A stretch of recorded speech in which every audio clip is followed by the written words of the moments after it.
Hi there.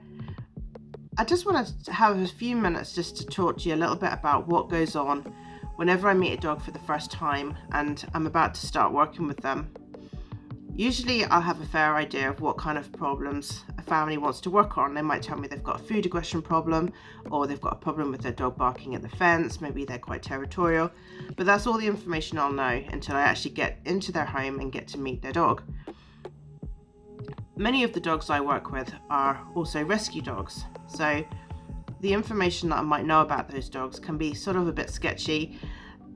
Even if I do know information about their past, it might not be reliable, it might not be accurate, but in most cases there's very little information. Dogs that have come from all different places, such as Romania and Spain and those types of rescue dogs, they'll come with no history at all. You might know if they've been living on the street, or you might know if they've been in a home, but that might be as far as it goes. So when I meet a dog for the first time, I try to imagine that none of that really matters, and I try to just look at the dog that is in front of me. What are they trying to tell me with their behaviour? So I'll have a fair idea, obviously, from the family what it is that they're struggling with and what they're worried about, but there'll be more to it than that. And the other behaviours that go with those, they're all relative. So what I try to do is I imagine Maslow's pyramid of needs. If you haven't seen that before, I shall pop it up now. You can see that this is a pyramid, and it includes all of a dog's basic needs. This has been adapted for dogs. Maslow made this pyramid for humans many years ago, but the dog version is very similar. We have the same needs, really. So at the bottom we have our physiological needs. These are our most essential needs. We can't live without these. So you can see at the bottom we've got our food, we've got drinking, sleep, breathing, exercise, and even our sexual reproduction is on the bottom. So these are our most essential needs. If those needs aren't met, then your dog's mental health is going to be affected more dramatically than any other needs. So above that, then we've got our safety needs, and this part of the pyramid refers to your own safety of your family, your home, your stuff, your resources, your food, your toys, your bed, that kind of thing. So that's your safety needs. So that's secondary to your food, exercise, and sleep. Those are the most important. Then there's safety. Above that, then we have belonging. That's the sense of your family, intimacy, relationships, friendships, and things like that. And that's next on need, and so on.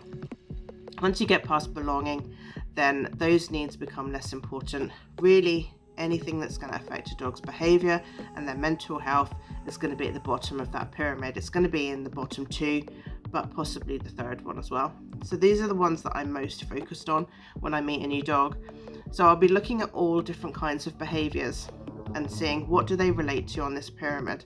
And what you'll find is there'll be little patterns that will start to build up. So if you've got a dog that has got a food eating disorder, you maybe find other things around the food part that are also concerning. Maybe they eat very fast, or they scavenge a lot, or there's lots of other things. These might not be brought to your attention when you first go to meet a dog, but all of these different little behaviors will all point towards food being a big deal. Maybe it's not food. Maybe this dog is really worried about their own safety. Perhaps they don't like people coming into their space. They don't like strangers touching them. There'll be lots of other things. Maybe they show guarding behaviors around the house. Maybe they don't like people walking near their fence, or maybe they don't like people coming to their front door. Perhaps they're very triggered by the front doorbell. Maybe they don't like faces on TV.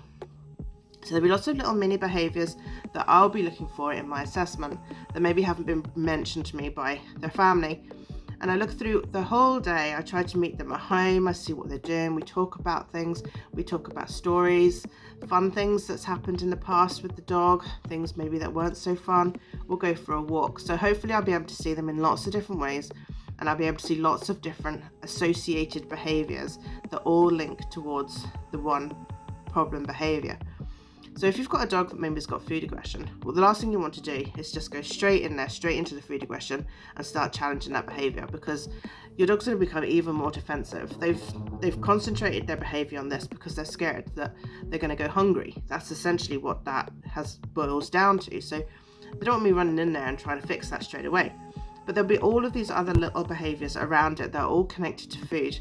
and we can work on all of those. So those behaviours we can work on, we can help make them feel that their food is never going to run out. We can make a nice routine around their food. We can give them extra food. We can help them choose their food. So we can give them lots of options and choices, and we can start to make them feel more in control around food and less anxious around food. And by working on all of those extra little behaviours, your dog's anxiety can reduce in that situation. And then when we finally do come to address the real main problem, it'll be so much easier. Your dog will already be open-minded about this, because at the start they were scared that they were going to go hungry. But because we've done so much other work with them in different areas involving food, they're already starting to feel much more relaxed about the whole idea of food. And then we can come in and we can work on that final behaviour. And that's the same for whatever behaviour you're trying to change. Look at all the little mini behaviours around it. What does everything point to? We solve all of those, and then we work on the main problem at the end. So I call those your sort of related behaviours. So things like for safety and territory, you might find that your dog's doing a lot of guarding behaviours. Maybe they've got a spot on the back of the sofa that they like to look out from. Maybe they do a lot of scent marking when they're out for walks. Maybe they like to always approach dogs up front. Perhaps they've got quite stiff protective body language. So we'll work on all of that before we try to introduce people to them or strangers to that dog. Let them know that they're safe in these little situations that they're not so concerned about before we really address the main issue. So in the very first instance, that's mostly what I'm looking at. I'm looking at the main problem, but also lots of other tiny little behaviours that they're doing all day long that are pointing towards these ones on this pyramid. And then we know where to start working. So we'll start creating a routine around that. So we'll start to, if exercise maybe is a problem, perhaps they're not great at going for walks, they don't like the lead getting put on, things like that. We'll start to create nice routines around those types of things. So there's loads of stuff we can do, but once we've figured out what exactly is the problem, where does everything boil all the way back to, then we start there and work our way back out again. So I hope that made sense. If you're working with behaviour problems with your dog, and you've been struggling, it might be because there's lots of these other little behaviours that are sort of circling around it that haven't been looked at. So look at the main issue, look at everything that goes with it, work on those ones first, and then come back to the big issue later. Thanks for watching. Take care for now. Bye bye.